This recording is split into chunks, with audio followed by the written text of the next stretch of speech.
Good afternoon, everybody, and welcome to the latest episode of Cannabis Unlocked. Today, I'm very excited to be joined by my friend Josh Kappel. Josh, how are you doing today? I'm doing good. Thanks for having me, Jordan. Absolutely, Josh. Really excited to have you on today to talk about all the exciting stuff happening in the world of cannabis and psychedelics. You know, you're a wealth of knowledge in both of those sectors, particularly in the Colorado market here. So, would love to just start off with a little bit of your background and how you got involved initially in the cannabis space. Yeah. Um,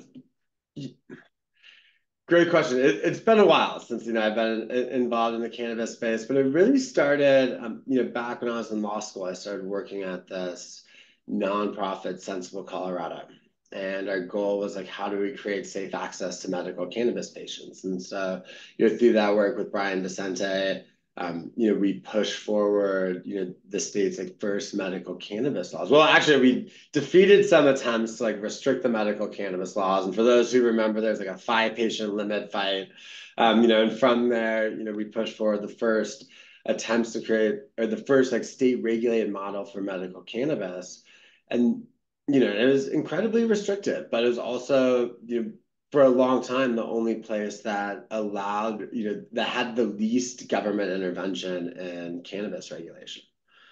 Then from there, actually, our goal was always like, well, yes, we want people who need cannabis to use it, to be able to access it safely first, but everyone should be able to use it. And this is a substance, that's far safer than alcohol, that's far safer than like a lot of other substances out there. So we ended up running the Amendment 64 campaign out of our law firm's office that we started, me and Brian and Christian Cedarberg started around that same time, with Mason Tibbert and Steve Fox. We ran the Amendment 64 campaign to legalize cannabis for all adults. And that was successful a couple of years after the medical cannabis laws were passed. Wow, so that's pretty exciting. So you've really gotten to see the cannabis industry built from the ground up. Yeah. There's a lot of very interesting trends, and reverses from those beginning years. Like at the beginning, for example, there's a big push of like, hey, we have to exclude anyone who's had a cannabis felony from participating. And this is sort of like a holdover from like legalized gaming and gambling in Colorado, where they excluded anyone who had a gaming conviction. And so that was like the beginning was like, oh, if you've had a cannabis felony, like you're out. And then you look at it today and it's like, oh, if you have a cannabis felony, like you're in, like we want you, like, here's a license, here's some help, and so it's like, in some issues, there's been these like complete 180s that are really, really fascinating to watch and watch our society develop like that. Yeah, yeah, absolutely. So then how did you progress in your career and on the regulatory front, moving more into the psychedelic space? Yeah, one, I've always had like a personal relationship with, different psychedelic medicines that, have been very like impactful in um, my own personal development.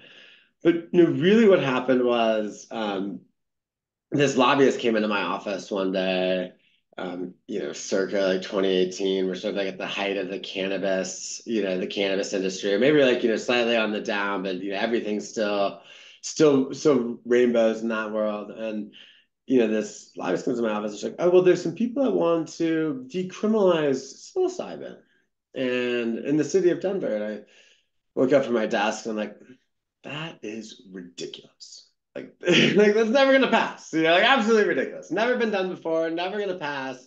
Um, but are they passionate? Are they organized? And she's like, yes. I'm like, all right, send them my way.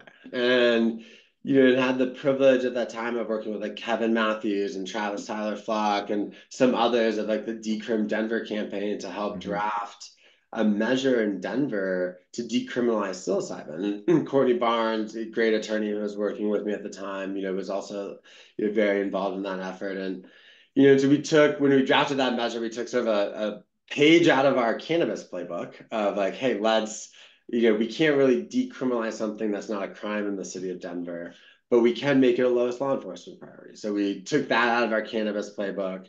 We made an oversight committee, another piece out of the playbook, but then folks want to go further. And so we actually, copied the laws around Denver being a sanctuary city for immigration that prohibits the city of Denver from spending money on federal immigration enforcement. We just took those laws and changed out federal immigration enforcement for state, psilocybin enforcement, and off we went to the voters. And I didn't think it was going to pass at all. I was like, okay, if we get 45, 46%, like it's a win.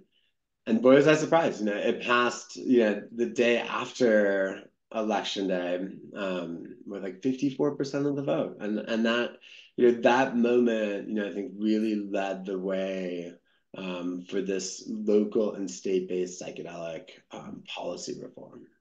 Yeah, it really has. And it's exciting to see how the psychedelic space, still a very early stage, is starting to develop into, a more legitimate legal sector. So would you mind just kind of catching everybody up in terms of what does the regulatory environment look like in Colorado today for psychedelics? Yeah, thanks, Jordan. So after that passed, we then saw Oregon pass a measure, to create state access to psychedelics, or at least to psilocybin, and measure 109, and that ended up passing.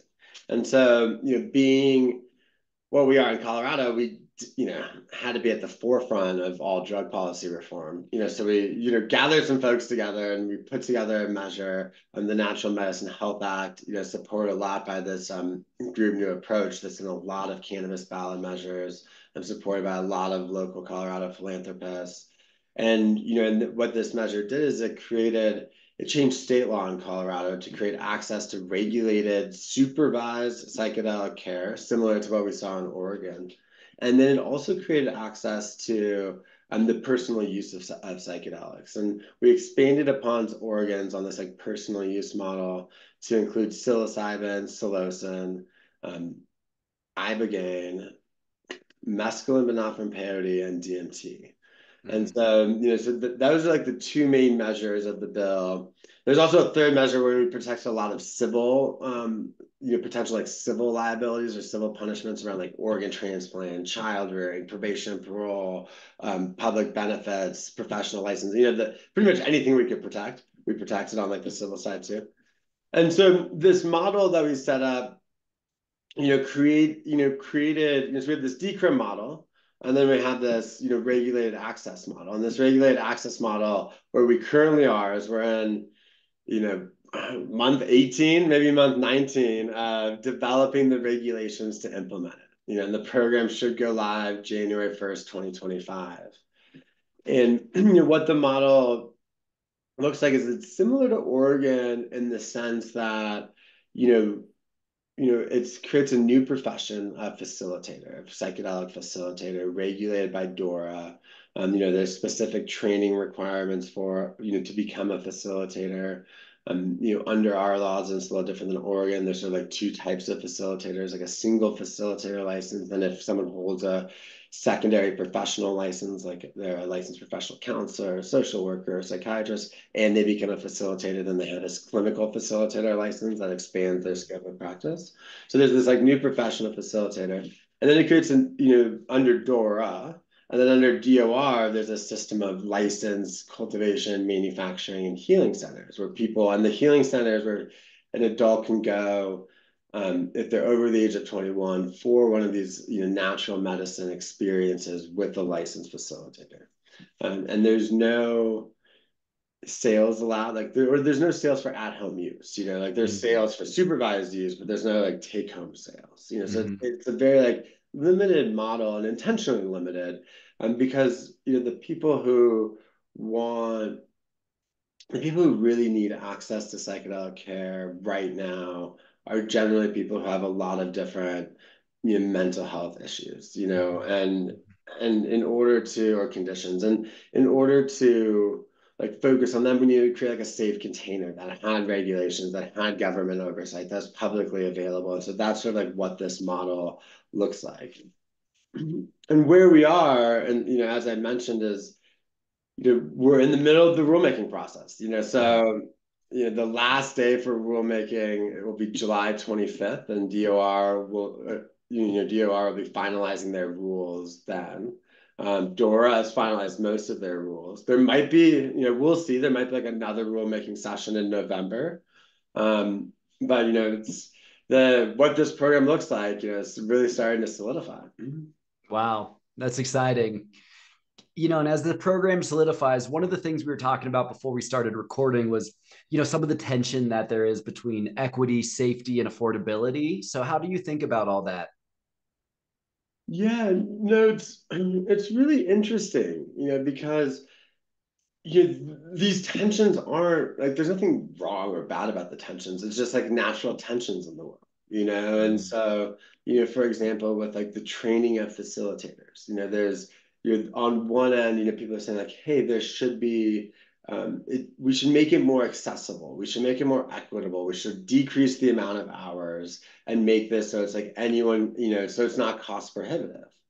On the other end of the spectrum is folks saying like, look, your people are working with, the surgery of the mind, like psychedelics, something very, very potent, very, very powerful. Like how, can we have anything less than, a very robust training program? And so where the state ended up was like kind of a blend between the two, but it's like where the state ended up right now is 200 or 150 hours of like didactic training, 40 hours of a supervised practicum, and then a 6 month like training license consultation period. So like on one hand, it's like, you know, it's there's a lot of steps for folks. And on the other hand, it's like still one of the least trained professions in Colorado, which Mhm. seems like ridiculous from like a psychedelic care standpoint, people working with psychedelics. And so, but what the state did do, but that will also, be cost prohibitive for some folks. When the Mhm. training programs are $10,000 or $15,000, like it's going to be cost prohibitive. So it's like that tension's still there.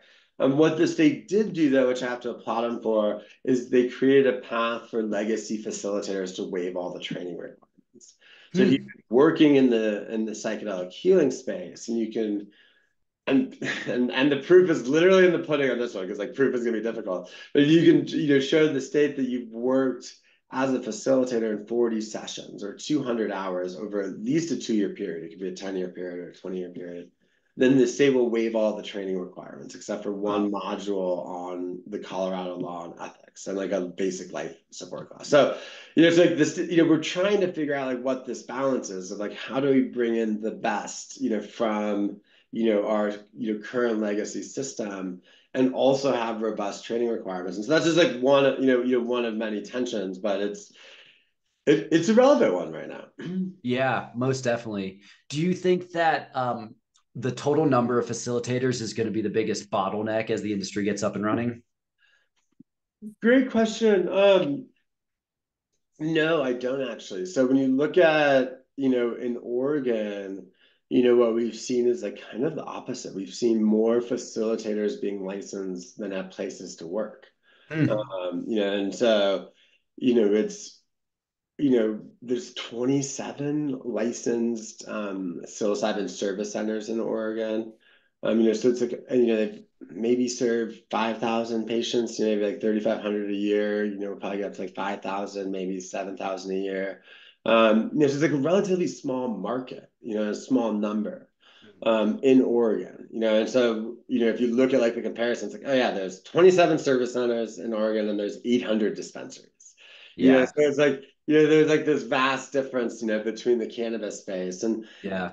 And a lot of it though makes sense. It's like a lot of people use cannabis like palliatively. They use like, hey, I want to go to sleep, I want to eat, I want to recreate. You use it all the time.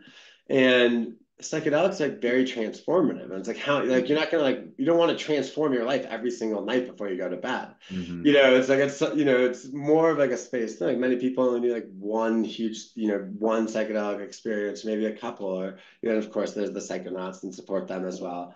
So just, it's a very different, sort of market. But what we did in Colorado that's different than Oregon is we allow for a couple things, and we'll see actually like how the regulations play out. But part of our goal is like how do we actually make psychedelic care more accessible and more integrated into like what currently exists in our mental health system. And so there's proposed rules right now around DORA of like having a facilitator being able to go into someone's residence and work, and granted, they need to do a safety check and there needs to be a safety screen. There might need to be another facilitator, but, allowing facilitators like work with people in the comfort of their own home because a lot of Hmm. people, they don't want to go to some random clinic and eat psychedelics. Like, it's just a scary notion. So that's like one sort of difference. Another difference is like we've really been encouraging healing centers in Colorado, which is like our equivalent of psilocybin service centers, to be able to be like multi-use premises. So it's like Mm. you could have, a wellness retreat or a breathwork retreat, or you're offering, somatic therapy and talk therapy and yoga, and then it's like psychedelic care is like one modality of care in a larger system, like addressing our mental health. And so that's like, and the goal of that was really, and we'll see how it lands, but like the goal of that is like really allow like flexibility and like more holistic, care structures versus, hey, you're going, to this huge licensed business that's super expensive just for one modality of care. Yeah, that makes a lot of sense. And you talked about, the different psychedelics that have been, decriminalized in Colorado. I think you mentioned psilocybin, psilocin, mescaline, ibogaine, and DMT. And for folks who, maybe are interested in psychedelics but have never worked with them, I think it can sound a little bit overwhelming. Like, what is all this? What should I expect? So, would you mind just kind of talking through like what are the different substances and where you see benefits for them? Yeah, definitely. So on a regulated program, it's just psilocybin and psilocin, which are, comes from the mushroom. Psilocybin is like more of the natural form that's in the mushroom, and then psilocin is what psilocybin breaks down into. At least that's how I understand it. I'm just a lawyer. I'm not a chemist. And I'm giving disclaimers. Nothing's legal advice. The and so yeah, that's so classic quote magic mushrooms. Like, so that's like a term that doesn't pull well, so I don't like to use it that much. But so that's one piece. The other sort of substance is mescaline. So mescaline is a compound. It's a phenylethylamine. Psilocybin and psilocin are tryptamines. It's a phenylethylamine, and that's found in San Pedro, Wachuma, peyote, like other forms of cactus. Um, you know, it's not our measure specifically excludes peyote from the decrim measure, in honor of like the request from the Native American Church. And but with like San Pedro and other types of cactus containing mescaline, there's just a different level of indigenous support. There's a group, the Wachuma Collective, that has actually asked foreigners to like stop harvesting wild Wachuma and grow Wachuma in mass, or grow San Pedro in mass yourself. So there's, a different sort of like cultural and indigenous support for Wachuma and mescaline. It does last a long time though. So it's like, it lasts 10 to 12 hours. It's a lot more milder of a medicine, or at least it can be more milder of a medicine. It's a lot more earthy, grounding. There's a debate about whether it's better in the light or the dark. There's a group, I believe it's Journey Clinical, or no, Journey Collab, that is, trying to take like a synthetic mescaline through the FDA process. Really this is substance like works really well on the decrim side. It may not actually work the best on like a regulated therapeutic model, in part due to its like length of action.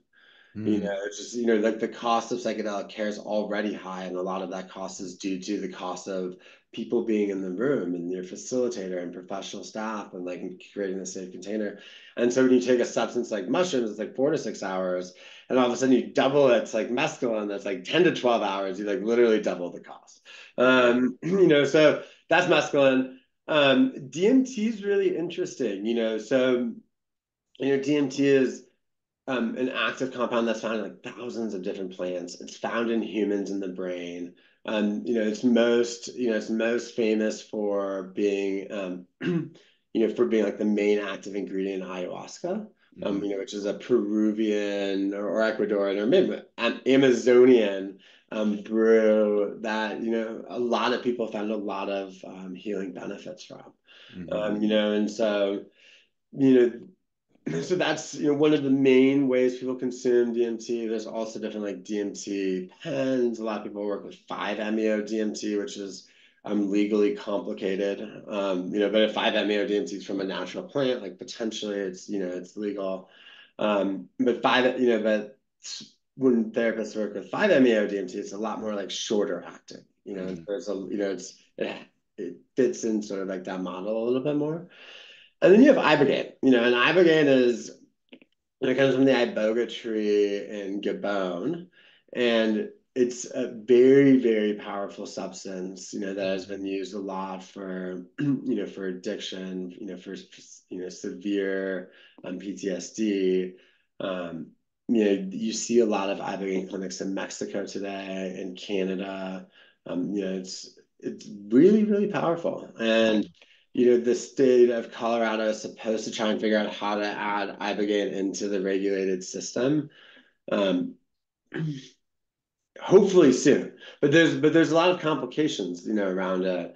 Mainly that, ibogaine and iboga really only grows in Gabon. I've never like come across anyone who's like, oh, I can grow iboga in my greenhouse in super dry rural Colorado. It's just like it doesn't seem really that feasible, and so the whole state program that we put together is still illegal under federal law. And so there's this like huge issue of like, well, how do we actually import ibogaine or iboga into Colorado and actually use it in a sustainable, ecologically responsible way? And that is still like an unanswered question, Mm-hmm. but there's a lot of potential in ibogaine, but there's like a sourcing issue we're trying to figure out. That's really interesting. And how about with regards to the debate between, natural psychedelics versus synthetics? Obviously the big one that is a synthetic that's not decrim in Colorado is LSD. So I'd love to kind of get your thoughts on that debate. Yeah, no, so it's a really good debate. And I think, the big question, I think a lot of people are asking themselves is like, what is like the culturally and ecologically responsible way to use natural psychedelic medicines? Mm-hmm. And and each medicine is very different. So when you look at um, like mushrooms, for example, it's like, from the Aztecas, like, what does that look like? Like different like cultures also use mushrooms. Like, is there ways to use it more responsibly? Is there ways to sort of like give back to the knowledge keepers that have been holding, these traditions? And there's a model for that, in terms of like indigenous reciprocity or benefit honoring, when it comes to giving back to certain traditions. And so like that's like something to think about like when you're working with any natural medicine that has like a long lineage and cultural history is like how do you respect where it came from? Like how do you appreciate and honor and not appropriate and steal? And so there's like big questions there on using natural psychedelics. Mm-hmm. And then you see, a lot of different like ecological harm that happens from sort of like, and to quote my friend Izzy, like the global north is like a drug demanding, we're like a drug using sort of society, like we use drugs in the US and they come a lot of times from the global south and there's like these producing countries. And so like our demand for substances like then leaves like some like ecological and cultural devastation in the global Yeah. south, whether it's the psychedelics or whether it's cocaine or whether like there's a whole broad list. And Mm-hmm. so there's like a question, it's like putting all this in this framework, there's like a question of like, well, what is the most responsible, like what does that look like? And you have some that say hey, no, natural has the spirit of the plant, that's like has the healing properties. And you some say like no, synthetics, they're actually more culturally responsible, more ecologically responsible. And this debate really comes to a head with 5-MeO-DMT.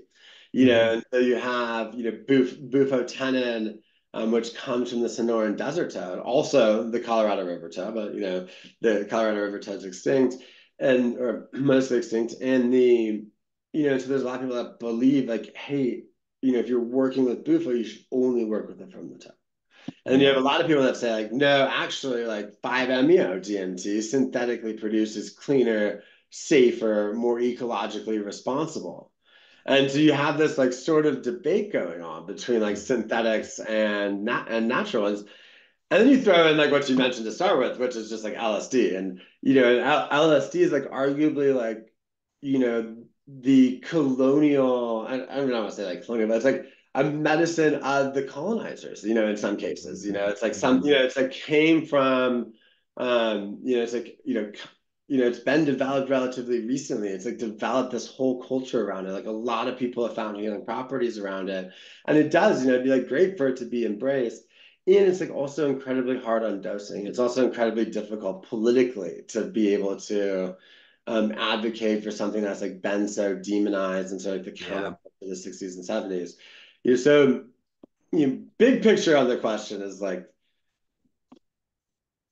it's it's still a debate to be had, and I think we're still Mhm. trying to figure out like what is the right path forward, and when do synthetics become like ecological or cultural substitutes for something that's actually more appropriate for Western society to use.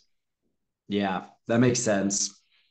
Another big synthetic that I think has a lot of promise is MDMA. Not technically a psychedelic, but MAPS was very far along in the FDA approval process. That ended up not happening. I believe it was a month or two ago. So would love to get your thoughts on, why that didn't get approved and what your perspective is for that drug. Yeah. First off, um, the day for whether or not MDMA gets approved is August 11th, 2024. So what we saw with MDMA is they went to an advisory, the FDA has an advisory committee.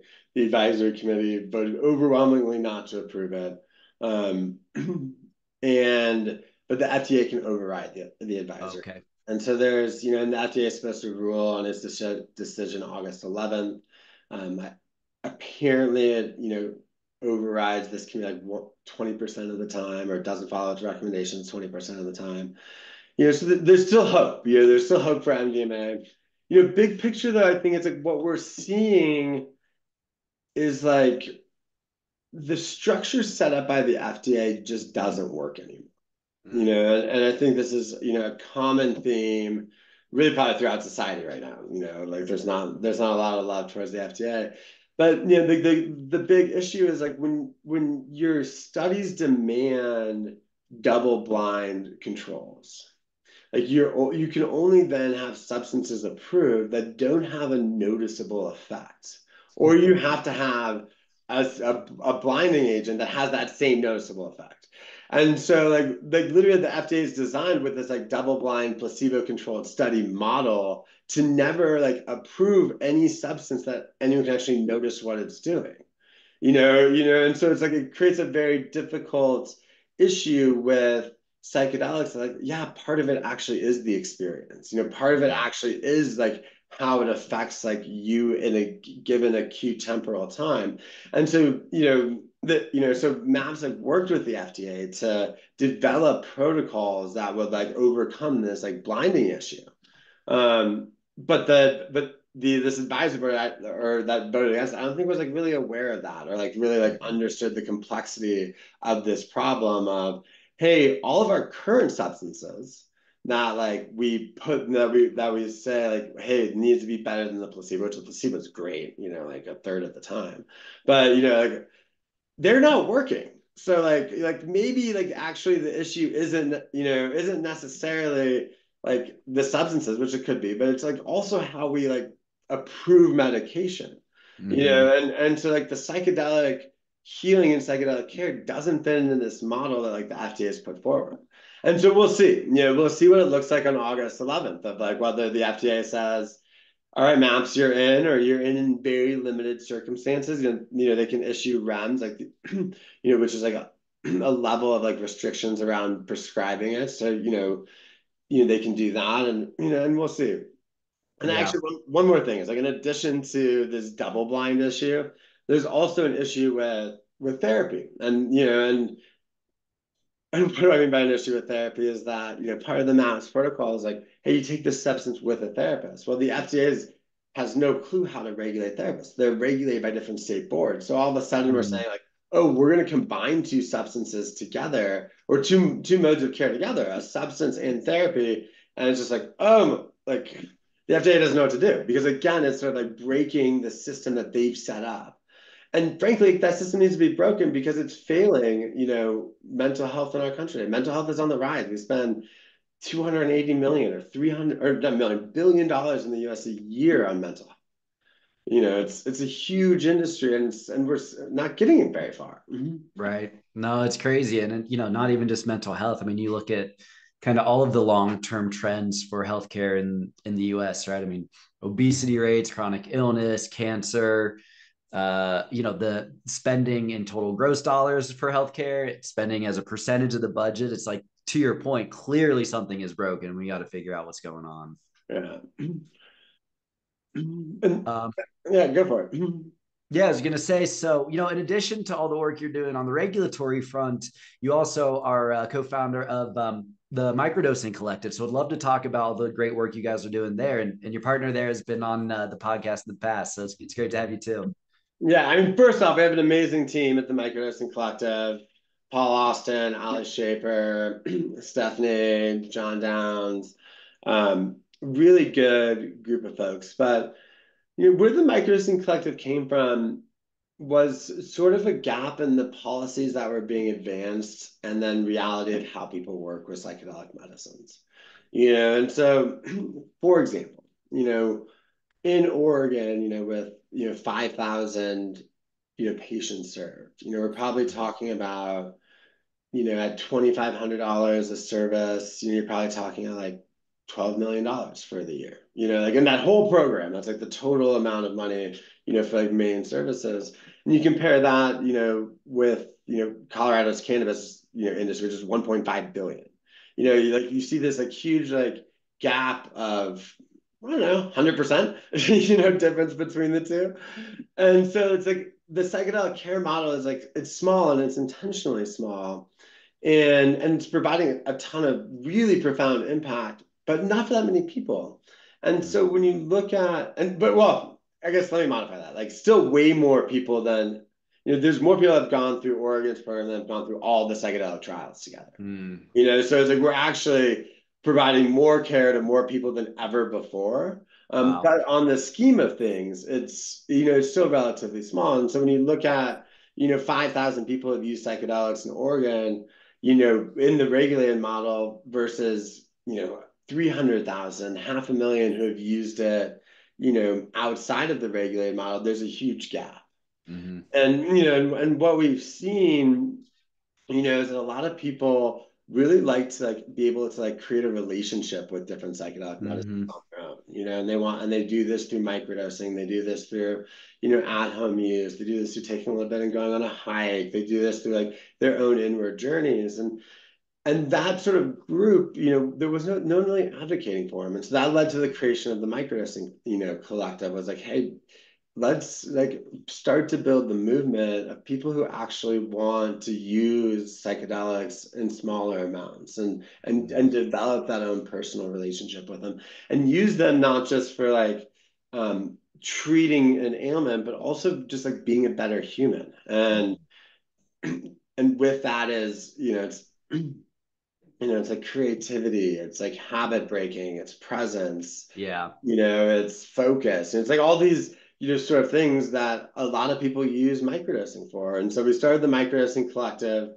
We're a 501c3 with this goal of like educating the public on the benefits of safe, tested microdosing products. Mm-hmm. And through that, we've been around for a couple of years. We have a whole host of a great number of corporate members and founding members, from folks who are in like the psychedelic adjacent space, such as super mush or mud water, to people who are more directly involved in like a state-based psychedelic program, or ketamine clinics, or really a great community of folks who have all found benefit through microdosing. And so what we've been doing there is laying the groundwork, to build this movement around safe, tested at home use. And we recently, we hired a lobbyist in California, the first lobbyist ever to advocate for microdosing. For a whole host of reasons, that bill didn't make it through. It wasn't our fault. But like we're looking at like how do we actually build this movement and how do we make a difference? And so, for anyone who's listening to the podcast and has an interest in microdosing, has microdosed, has a microdosing company, um, come join us and and come build this movement together. Yeah. And I think it's so important that you guys are doing that. And, we talked a lot about all the potential for mental health benefits, which is great. And I think that's really just the tip of the iceberg, frankly. I know Terrence McKenna talked a lot about the potential for the betterment of healthy people, right? And I think also, just frankly, from my own personal work with the substances, I'd say I was mostly agnostic, relatively indifferent to the idea of God or a higher power. And I think working with psychedelics has given me conviction that there is a realm unknown, right? There is a spiritual reality that we can't see, that there is a higher purpose to our existence on this life. And I think all of those just have tremendous potential for the betterment of human civilization. Yeah, I mean, and that's like a super interesting, point. Like sometimes, I like to think about like what is like our flat Earth moment. At some point humans thought the Earth was flat. At some point, we didn't realize that the sun, that we revolved around the sun. All these sort of like mysteries of the world have been like slowly uncovered over time, and they've had like huge impacts on society. Yeah. And so I think there's like a big question today of like, what is the mystery that hasn't been uncovered yet by humans? And like, what does this look like? And, I think it's hard to say that it's not something with consciousness, Mm-hmm. especially as like we're simultaneously like creating AI that like mimics like our computational brains to the point that it's like, why do we even need a computational brain anymore as a human? And where does that like push us that into this like esoteric world of like the unknown consciousness? And I don't know. I'm excited, of what it looks like, but what's your thoughts? I mean, working with psychedelics, like, do you have Yeah. any cohesive theories about all this? Yeah, for sure. So I had a kind of breakthrough experience with psychedelics about 3 years ago that really profoundly impacted my life in every way to the positive. After that experience, I actually started a master's program in consciousness and human potential. And it's a school called Maharishi International. Really cool college, but basically what it is it's taking the knowledge of the Vedic tradition of the ancient India and how they understood consciousness and applying that knowledge to our modern understanding of quantum physics to say that, hey, what we know about string theory, right? This theory that all of our cosmos emanates from some unified field of all the laws of nature, that force is consciousness itself, right? So it's bringing together the very ancient and the very new. And then would you postulate that like psychedelics in certain cases or circumstances can help give us a better glimpse into consciousness itself? I think so, totally. And I think for me, it has something to do with, I think it's a combination of physiological chemistry in our body, right? Like I think there's something to the idea of like the Kundalini experience, right? That there are these, you mentioned the fact that our brain produces DMT endogenously, right? And a lot of people are maybe familiar with the fact that that happens at death, but there's, I think, other ways to stimulate that, in life as well, not even just with psychedelics, but with breath work and that kind of thing. And then I also think it has a lot to do with the frequency at which our brains are resonating, right? So I don't know what's going on there, but I think it's some combination of all of that. Yes, super fascinating. And then it's like, when you like mix all those together and then you throw some psychedelics on it, it's like there's really, a lot of interesting work being done around consciousness exploration. Yeah, you had like the folks, who've been working on extended DMT, Yeah. or extended state DMT, where they're trying to really figure out like what is this DMT realm that has similarities amongst people who use DMT like across different fields. And who knows? Maybe it's all a giant coincidence, or maybe there's just a massive amount of things we don't understand. And Yeah. this is one thing that is really important in the psychedelic space is, to make sure that we don't over medicalize it.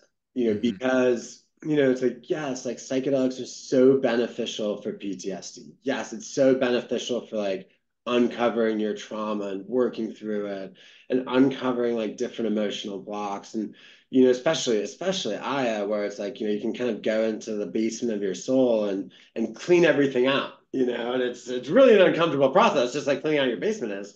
But it really feels good when it's done and you're so much lighter and so all of that is really good.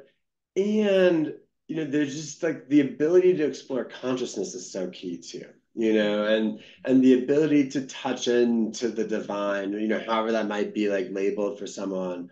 And, and the ability to sort of like honor like the indigenous traditions as well that have like, brought these forward. And so, what I really appreciate about Colorado's program is that there's not like a reason you have to use psychedelics. Like you can go work with a facilitator because you want to work through your PTSD or you want to work on your addiction, or you could go because you want to have a godlike experience or a divine experience, or you can just go because you're curious about like what consciousness is. And that's like so beautiful, and I think we have to make sure that like we keep all these paths open for everyone. Absolutely. Yeah. Yeah. Well, Josh, this has been an amazing conversation. One final question I wanted to touch on before we wrap is, we're recording this interview late June of 2024, a little over 4 months away from the 2024 presidential election. Do you have a perspective on, where the different candidates stand and, what could potentially be the best for the industry moving forward? It's a tough one. It's a tough one.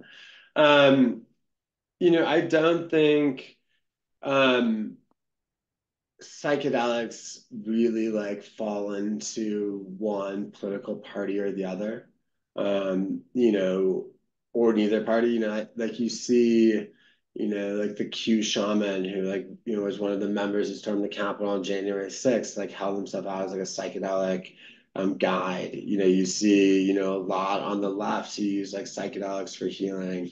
You see RFK Jr., who's a big proponent of psychedelics and psychedelic care. So I do think it's like overall like a nonpartisan issue. And Rick Perry, the former governor of Texas, it's like, people, you, mental health knows no political affiliation. And likewise, like psychedelic healing doesn't either. Um, with that said, though, it's like it's just unclear. I mean, I think, with Biden being elected, I think you have a lot more of the same. Which, for this movement has been like good. We've seen, there's psychedelic churches everywhere. Like, there's been no interference in the state psychedelic programs. We'll see how, whether MDMA is approved or not. Like there's, the status quo is like, pretty solid, right now for the space. And I think, with a Trump presidency, I don't think you really know what happens, and I think, Yeah. and I think there's like the risk of like the unraveling of sort of democracy altogether as you know it, and a lot more, it's just like I'm not a fan of like governing by bullying or by name Mhm. calling or by, sort of like childish ways. And so like those values I don't think are like really that reflective of people who've done a lot of inner work in the psychedelic space. But with that said, it's like I think making sure psychedelics stay a nonpartisan issue is really important. Yeah, I agree. And in fact, apparently, President Trump's going to announce his VP tomorrow. A lot of speculation it could be Vivek Ramaswamy, who I know has been one of the more forward-thinking, especially on the right, in terms of psychedelics. So hopefully that that can play out well too. So we'll see. Well, we will see. I mean, I think Yeah. for November, I'm gonna be watching Massachusetts. So Massachusetts has a measure on the ballot that's similar to Colorado's. And I think it'll be a really interesting temperature check of where the public is around like psychedelic reform. I also think, how this, August 11th is like this huge day with MDMA, and I think that's going to dictate a lot. Mhm. So it's, I think there's a lot of things that are happening. And then Colorado's program will be, January 1st, they'll be taking applications. So, This time next year, the landscape of psychedelic care and psychedelic access in the States will be substantially different. Yeah, absolutely. Well, we appreciate you being on the front line and fighting the good fight here. If folks have more questions for you, if they want to reach out about Vicente or about the Microdosing Collective, is there any good way for them to get in touch with you? Great question. Microdosingcollective.org. If one out of every 10 people who microdose join the collective, we would 100% be way farther along in creating safe access to test and microdosing products. VicenteLLP.org is the law firm Brian and Christian and I started 14 years ago with this goal of how do we leverage capitalism to end drug prohibition. And we represent hundreds of folks in the cannabis space, in the psychedelic space, in the psychedelic and cannabis adjacent space, from entrepreneurs to doctors to legacy healers to tech companies, and happy to work with anyone there. Amazing. Well, Josh, thanks again for the time today. This has been a blast. Thanks, Jordan. Thanks for having me. Absolutely. Have a great afternoon. You too.